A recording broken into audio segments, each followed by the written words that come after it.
இந்த தலைவா பிரச்சனை வந்தப்போ கொடநாட்டில் போய் ஜெயலலிதா மேடத்தை பார்க்கறதுக்காக அம்மா அம்மா ரொம்ப மன்னிச்சுக்குங்கம்மா,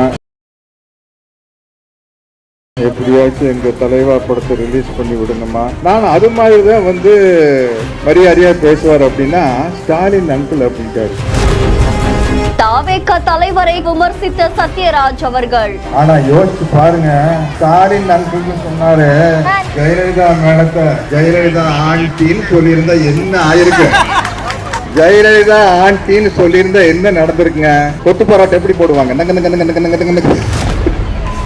அதுக்கப்புறம் நம்ம மேடையில நான் ரெடிதான் வரவா வரவா அதெல்லாம் பாட முடியாது.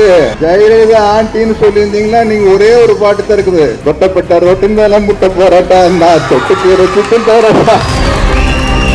திமுகவிற்கு ஆதரவாக தீவிர வாக்கு சேகரிப்பு. தம்பி, எனக்கு இந்த தொகுதியில வேற யாராரு போட்டிடுறாங்க தம்பி சொல்ல சொன்னாரு. தம்பி விஜய் போட்டிடுறாரு. அது என்ன சின்னம்? விசில் சின்னமா, தாமரை சின்னம். என்ன நீங்க இவ்வளவு வருஷமா அரசியல் இருக்கிறீங்க பாருங்க. வேட்பாளரை நிலைநிறுத்தி மேடையில் பேசிய காட்சி.